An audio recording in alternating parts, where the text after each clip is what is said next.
साल 2002। कुछ देर पहले हुई बारिश से बेंगलोर की सड़कें गीली थी और रतन टाटा सर अपनी शॉफर ड्रिवन कार में एयरपोर्ट की ओर जा रहे थे। तभी अचानक उनकी कार के ठीक आगे एक स्कूटर स्लिप कर गई और उस पे सवार पूरी फैमिली रोड पे फेंका गई। ड्राइवर ने जोर से ब्रेक मारा और कार टाइम पे रुक गई, लेकिन केवल 1 सेकंड। अगर केवल 1 और सेकंड की देरी हो जाती तो रतन टाटा सर की कार पूरी फैमिली को क्रश कर सकती थी।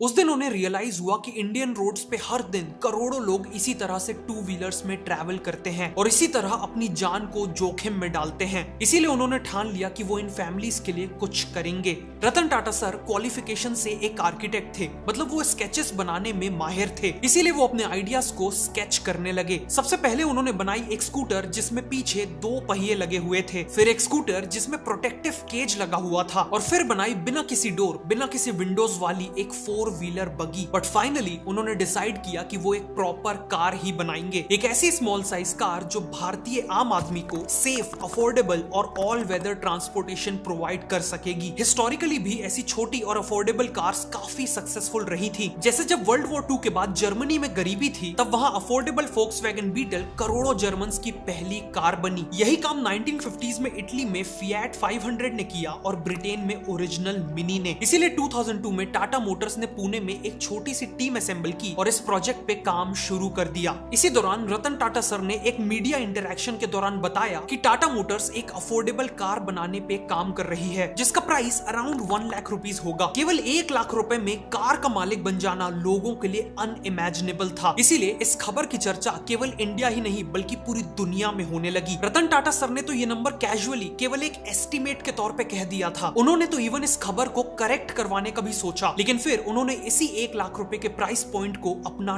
टारगेट बना लिया। कई इंडस्ट्री लीडर्स इंक्लूडिंग सुजुकी के चेयरमैन ने पब्लिकली कहा कि 1 लाख रुपए की कार बनाना इम्पॉसिबल है, लेकिन रतन टाटा सर पीछे नहीं हटे। जब कार के नाम चुनने की बारी आई तो मिंट, नियो, इनका, my car, I car, ion, era और एटम जैसे नाम कंसिडर किए गए, लेकिन फाइनली जो नाम चुना गया वो था नैनो, टाटा नैनो, क्योंकि ये नाम एक साथ स्मॉल और हाई टेक्नोलॉजी को सिंबलाइज करता था। 2005 में नैनो का पहला प्रोटोटाइप तैयार हुआ। इसमें लोकल मार्केट से खरीदा हुआ केवल 8.5 हॉर्स पावर का सिंगल सिलेंडर इंजन लगा हुआ था और कंपोनेंट्स को जैसे तैसे बस फिट कर दिया गया था। खुद रतन टाटा सर ने इसे टेस्ट ड्राइव किया। उन्होंने जैसे तैसे अपने लंबे फ्रेम को इस छोटी सी कार में फिट किया, लेकिन ड्राइव करते ही वो बेहद डिसअपॉइंटेड हो गए। उन्होंने कहा कि I should not have driven this. Power और डिजाइन दोनों में ही ये प्रोटोटाइप रतन टाटा सर के विजन से कोसों दूर था।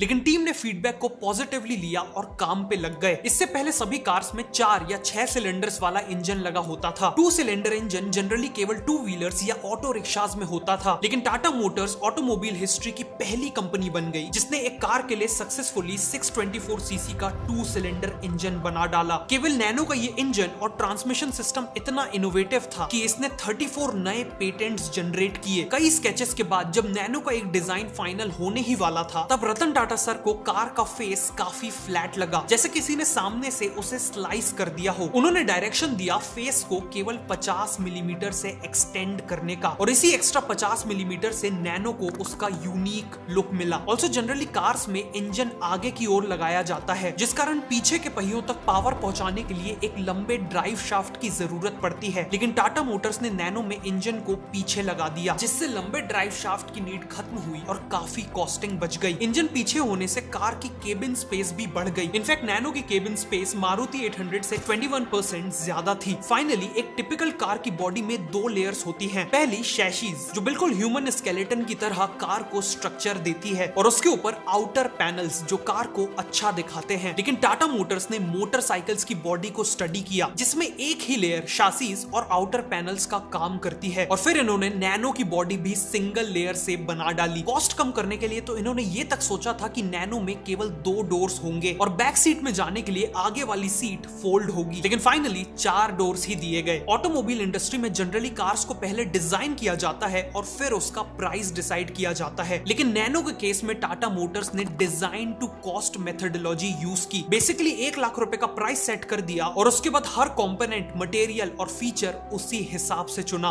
कार को डिजाइन करने के साथ साथ टाटा मोटर्स को एक नया प्लांट भी लगाना था जहां वो इस नैनो को मास प्रोड्यूस कर सकें। 2006 में वेस्ट बंगाल गवर्नमेंट ने सिंगूर में टाटा मोटर्स को प्लांट लगाने के लिए 997 एकर्स की लैंड लीज पे दी, लेकिन यहाँ वेस्ट बंगाल गवर्नमेंट ने कुछ क्रिटिकल मिस्टेक्स की। उन्होंने टाटा मोटर्स को स्टेट की one of the most fertile land दे दी और ऐसा करने से पहले कई लैंड ओनर्स से कंसेंट भी नहीं लिया। इसीलिए टाटा के प्लांट के अगेंस्ट हेवी प्रोटेस्ट चालू हो गए। एम्प्लॉयज की कार्स को अटैक किया गया और प्लांट की बाउंड्री के पास क्रूड बॉम्ब्स तक पाए गए। प्लांट को लिटरली हजारों पुलिस ऑफिसर्स की प्रोटेक्शन में बनाया जा रहा था, लेकिन 2 साल बाद 1500 करोड़ की इन्वेस्टमेंट और 95% कंप्लीशन के बाद भी इस प्लांट में केवल 5 नैनो ही बन पाई। इसीलिए हताश होकर रतन टाटा सर ने अनाउंस कर दिया कि वो वेस्ट बंगाल छोड़कर जा रहे हैं और इसी अनाउंसमेंट के बाद उन्हें गुजरात के सीएम नरेंद्र मोदी से केवल एक वर्ड का एसएमएस आया और वो वर्ड था सुस्वागतम यानी वेलकम, जिसके बाद टाटा मोटर्स ने फॉर्मली गुजरात के सानंद में प्लांट लगाने का डिसीजन लिया।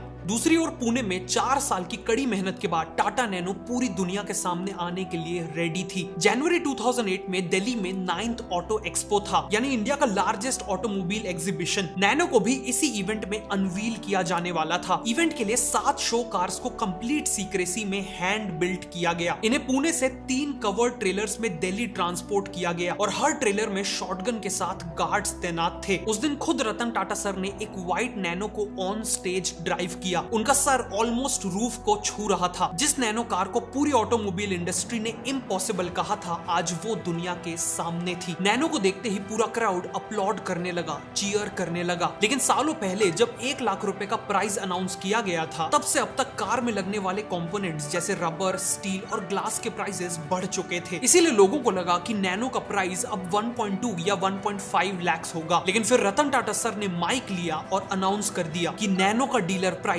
अभी भी 1 लाख रुपए होगा, क्योंकि a promise is a promise. CRISIL ने प्रोजेक्ट किया कि नैनो के लॉन्च के बाद इंडिया की ऑटोमोबाइल इंडस्ट्री 65% से एक्सपैंड कर जाएगी और ग्लोबल मीडिया ने नैनो को रिवॉल्यूशनरी कहा। जब 1 साल बाद 2009 में नैनो का कमर्शियल लॉन्च हुआ तो हाइप अनबिलीवेबल थी। एप्लीकेशन फॉर्म्स को पूरे इंडिया में Tata dealership, SBI branches, west side और क्रोमा स्टोर जैसी 30,000 लोकेशन से ऑफर किया गया। केवल 17 दिनों में 2 लाख से ज्यादा बुकिंग्स हो गई और टाटा मोटर्स की वेबसाइट पे 3 करोड़ विजिट्स आए। ऐसा लगा कि नैनो ने इंडियन ऑटोमोबाइल इंडस्ट्री को डिसरप्ट कर दिया है। लेकिन उस समय किसी को अंदाजा तक नहीं था कि आगे चल के इसी नैनो की कहानी कितनी ट्रैजिक होने वाली है।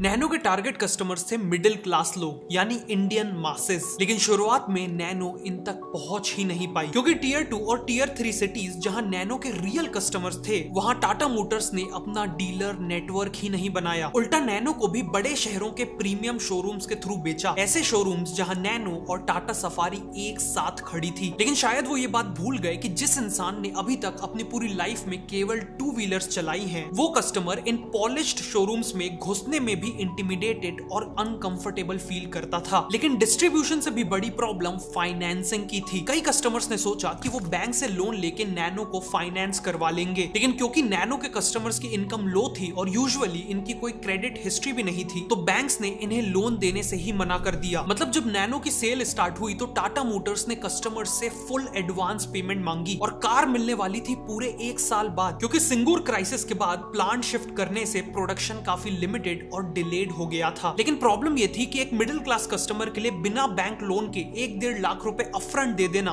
और फिर कार के लिए 1 साल वेट करना पॉसिबल नहीं था। इसीलिए कई लोग चाह के भी नैनो को नहीं खरीद पाए। बेसिकली टाटा ने नैनो को खरीद पाना ही इनकन्वीनियंट बना दिया। इनफैक्ट इंडिया के कई बिजनेसमैन ये गलती करते हैं, वो कस्टमर के बाइंग एक्सपीरियंस को इंपॉर्टेंस ही नहीं देते। जब कस्टमर कोटेशन मांगता है तो उन्हें हैंड रिटन कोटेशन दे दिया जाता है, जो काफी अनप्रोफेशनल लगता है। लेकिन ओडू के सेल्स ऐप को यूज करके आप ऐसे प्रोफेशनल कोटेशंस बना सकते हैं, जो न केवल कस्टमर को इंप्रेस करेगा बल्कि सेल क्लोज होने के चांसेस भी कई गुना बढ़ा देगा, क्योंकि इन कोटेशंस में product images, description, pricing, discounts और टैक्सेस क्लियरली मेंशन्ड होते हैं। प्लस आपके कस्टमर्स ऑनलाइन ही इस कोटेशन पे फीडबैक दे सकते हैं और इवन ऑनलाइन पेमेंट भी कर सकते हैं। ओडू के सेल्स ऐप में एज अ बिजनेस ओनर आपको एक ही डैशबोर्ड में दिख जाएगा कि आपने किसको कोट्स भेजे हैं, कितना समय हुआ है वगैरह, ताकि आप उनसे फॉलो अप कर सके, डील क्लोज करने के लिए डिस्काउंट्स या ऑफर्स दे सके या अपसेल कर सके। एडिशनली ये ऐप सभी मैट्रिक्स को ऑटोमेटिकली ट्रैक करके डिटेल्ड रिपोर्ट्स जनरेट करता है, सेल्स क्लोज होने पर ऑटोमेटिकली इनवॉइस जनरेट कर देता है और आप इसका यूज करके प्रमोशंस, लॉयल्टी प्रोग्राम्स और गिफ्ट कार्ड्स भी जनरेट कर सकते हैं। बेसिकली वो सभी चीजें जो पहले केवल बड़ी ब्रांड्स किया करती थी। The best part is that Odoo का फर्स्ट ऐप लाइफ टाइम के लिए फ्री है, तो अभी साइन अप करिए, लिंक नीचे डिस्क्रिप्शन और पिन कमेंट में है। लेकिन जिन लोगों ने नैनो को खरीदा भी उनका एक्सपीरियंस कुछ अच्छा नहीं था। मार्च 2010 में मुंबई के सतीश सावंत ने एक brand new silver nano purchase की और वो अपनी वाइफ और 5 साल के बेटे के साथ कार को शोरूम से घर ले जा रहे थे। लेकिन केवल 45 मिनट्स की ड्राइव के बाद ही कार में भयानक आग लग गई। फैमिली तो बच गई, लेकिन चारों तरफ इस जलती हुई नैनो की डरा देने वाली फोटोज वायरल हो गई, जिसमें अभी भी शगुन की माला लगी हुई थी।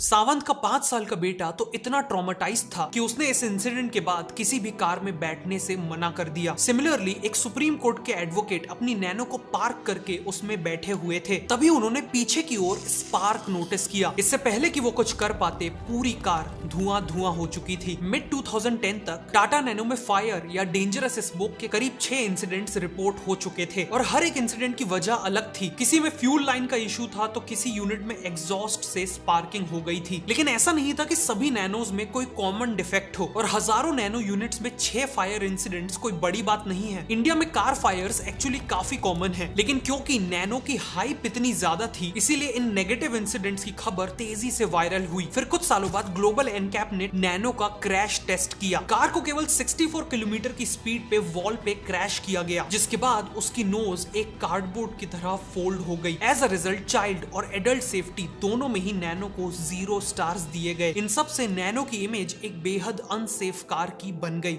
अब इंडियन कस्टमर्स तो एक बार सेफ्टी को फिर भी इग्नोर कर देते, लेकिन उससे पहले ही उन्हें रियलाइज हो गया कि जब आप एक नैनो खरीदते हो तो आप एक कार नहीं बल्कि एक कॉम्प्रोमाइज खरीद रहे हो। एक car with no AC, no stereo, no power steering, no power windows and no airbags, single wiper and single side mirror. Fuel cap bonnet के नीचे था ताकि सेपरेट फ्यूल डोर मैकेनिज्म का खर्चा बचे। टायर्स में 4 की जगह 3 बोल्ट्स थे। बम्पर्स अनपेंटेड प्लास्टिक के थे और कार की बूट पीछे वाली सीट के नीचे थी। इंजन ऑटो रिक्शा की तरह आवाज करता था। इंटीरियर का प्लास्टिक चीप फील होता था और स्पीड और एक्सेलरेशन इतना वीक कि हाईवे में ओवरटेक करना एक बुरे सपने जैसा था। फ्यूल टैंक केवल 15 लीटर्स का था, मतलब इंटरसिटी ट्रैवल करते वक्त कई बार फ्यूल भरवाना पड़ता था। बेसिकली कॉस्ट को कम रखने के लिए नैनो के हर एक फीचर में कॉम्प्रोमाइज किया गया था। जहां तक लुक्स की बात है तो क्रिटिक्स ने इसे covered auto rickshaw, toy car और एक गोल्फ कार्ट विद डोर्स बुलाना चालू कर दिया। ब्लूमबर्ग ने इसे पिछले 50 साल की 50 सबसे अगलीस्ट कार की लिस्ट में शामिल कर दिया।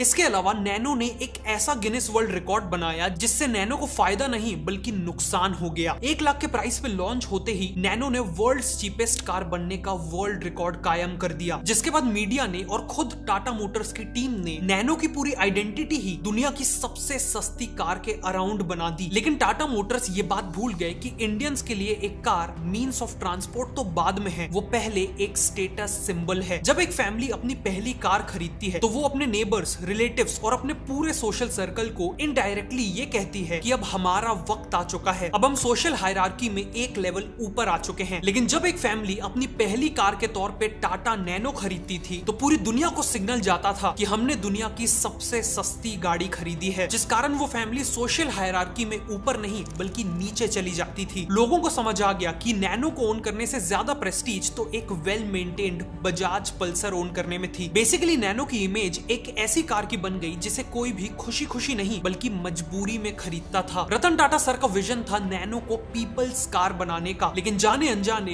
ये पुअर मैन्स कार बन गई। उन्होंने खुद एक स्पीच में कहा कि पब्लिक ने और इवन उनकी कंपनी ने नैनो को चीपेस्ट कार का टैग दे दिया और ये बात काफी अनफॉर्चुनेट है। वहीं दूसरी ओर मारुति 800, ओरिजिनल मिनी और फोक्सवैगन बीटल, इन सभी ने कभी भी चीपनेस नहीं बेची बल्कि एक्सेसिबिलिटी और अफोर्डेबिलिटी बेची। इसीलिए ये सभी मैसिवली सक्सेसफुल रही। इससे पहले कि टाटा मोटर्स नैनो की पोजीशनिंग प्रॉब्लम को सॉल्व करने का सोचता, सेकेंड हैंड कार मार्केट में कुछ ऐसा हुआ जिसने उन्हें कंप्लीटली शॉक कर दिया। नैनो की अनाउंसमेंट होते ही पूरे देश भर में यूज्ड कार के डीलर्स ने प्राइसेस को अप टू 30% तक स्लैश कर दिया। कस्टमर्स के सामने अब दो चॉइसेस थी। पहली चॉइस नैनो यानी वर्ल्ड्स चीपेस्ट कार, और दूसरी ओर उसी प्राइस में सेकेंड हैंड ऑल्टो और वैगनार जैसी रेप्यूटेड कार्स। इसीलिए ज्यादातर कस्टमर्स ने दूसरा ऑप्शन ही चुना। वहीं दूसरी ओर वो टू व्हीलर कंपनीज थी जिनके कस्टमर्स को टाटा मोटर्स एक कार में शिफ्ट करना चाहता था। लेकिन नैनो के लॉन्च के बावजूद होंडा, बजाज और हीरो जैसी कंपनीज की सेल्स लगातार बढ़ रही थी, क्योंकि जहां नैनो 25 किलोमीटर पर लीटर का माइलेज देती थी, वहीं एक टू व्हीलर का माइलेज ऑलमोस्ट डबल था। प्लस टू व्हीलर के लिए ज्यादा पार्किंग स्पेस की जरूरत नहीं थी, मेंटेनेंस कॉस्ट भी कम थी, और इन बाइक्स या स्कूटर्स के साथ चीपेस्ट का टैग भी नहीं था। टाटा मोटर्स को लगा कि लोग टू व्हीलर से कार में केवल इसलिए शिफ्ट नहीं हो रहे क्योंकि एक कार का प्राइस बहुत ज्यादा है, लेकिन एक कार पे शिफ्ट ना होने का उससे भी बड़ा कारण यह था कि एक कार को चलाना, उसे मेंटेन करना एक टू व्हीलर के कंपैरिजन में बहुत ज्यादा था। इसीलिए कस्टमर्स ने अभी भी टू व्हीलर्स को ही चुना। अब तक टाटा मोटर्स को समझ आ चुका था कि ब्रांडिंग और पोजीशनिंग में उनसे बहुत बड़ी गलती हो चुकी है। इसीलिए उन्होंने सबसे पहले 2010 से 2012 तक मास मीडिया कैंपेन्स चला के नैनो को एक एस्पिरेशनल कार की तरह पोजीशन किया। Left side mirror, better seats और नए कलर्स ऐड किए। फिर 2013 में इन्होंने सेलिब्रेट ऑसमनेस कैंपेन लाया। 90 सेकंड्स की इस म्यूजिक वीडियो में सेलिब्रेट यूनेस और सेलिब्रेट किक-एसनेस जैसी टैगलाइंस यूज करके नैनो को यूथ कार की तरह पोजीशन किया। फिर 2014 में नैनो ट्विस्ट लॉन्च हुई, जिसमें पावर स्टीयरिंग और बेटर इंस्ट्रूमेंट क्लस्टर जैसे मिसिंग फीचर्स ऐड किए गए और इसे एक स्मार्ट सिटी कार बताया गया। और फाइनली 2015 में लॉन्च हुई जेन एक्स नैनो, जो अब तक का सबसे बड़ा अपग्रेड था। इसमें automated transmission, dedicated boot space और बिगर फ्यूल टैंक लाया गया। स्पोर्ट्स मोड, बेटर हेडलैम्प्स और अपग्रेडेड इंटीरियर्स भी ऐड हुए। लेकिन अनफॉर्चुनेटली लोगों के मन में नैनो का मतलब गरीब की गाड़ी इतना डीपली बैठ चुका था कि अब कितने भी बेटर फीचर्स, कितनी भी बेटर मार्केटिंग उन पर कोई असर नहीं कर रही थी। ऊपर से नैनो में ये सारे इंप्रूवमेंट्स फ्री में नहीं हुए थे। बेहतर फीचर्स के साथ साथ अब उसका प्राइस भी बढ़ चुका था। जैसे नैनो ट्विस्ट का लॉन्च प्राइस 2.36 लाख था, मारुति ऑल्टो 800 से ऑलमोस्ट इक्वल। लेकिन ऑल्टो 800 दे रही थी बिगर इंजन, रिलायबिलिटी का track record, nation wide service network और सबसे इंपॉर्टेंट बेटर प्रेस्टीज। इसके अलावा नैनो को देख के एंट्री लेवल कार सेगमेंट में hyundai ने अपनी इयॉन और डटसन ने अपनी डटसन गो लॉन्च कर दी। इन्होंने पेशेंटली नैनो की गलतियों को ऑब्जर्व किया और फिर उन गलतियों को ना रिपीट करके नैनो को ही बीट कर दिया। फिर 2016 में तो टाटा मोटर्स ने खुद एक ऐसी कार लॉन्च कर दी जिसने नैनो को ऑलमोस्ट किल कर दिया, और वो कार थी टाटा टियागो। 3.2 लाख रुपीस की ये कार एक प्रॉपर मॉडर्न हैचबैक थी विद सुपीरियर फीचर्स, सेफ्टी और स्टाइलिंग। जो कुछ भी नैनो में गलत हुआ था, टाटा ने वो सब टियागो में सही कर दिया था, और इसके लॉन्च होते ही नैनो की सेल्स और भी ज्यादा क्रैश कर गई। जिस नैनो को टाटा मोटर्स ने करोड़ों इंडियंस के लिए बनाया था, सैडली उसी नैनो की पूरी लाइफ टाइम में 3 लाख यूनिट्स भी नहीं बिक पाए, और अपनी लाइफ के आखिरी महीने फरवरी 2019 में एक नैनो बिकी, सिर्फ एक। 2008 में जिस नैनो को खुद रतन टाटा सर ने हजारों की भीड़ और ग्लोबल मीडिया अटेंशन के बीच लॉन्च किया था, 10 साल बाद उसी नैनो को डिसकंटिन्यू करते वक्त ना ही कोई फेयरवेल एडवर्टीजमेंट हुई और ना ही कोई press conference. Ratan Tata sir की ड्रीम कार को सिंपली और साइलेंटली बस बनाना बंद कर दिया गया। अगर आपको यह वीडियो अच्छी लगी तो मैं रिकमेंड करूंगा कि आप नेक्स्ट इस वीडियो को देखें।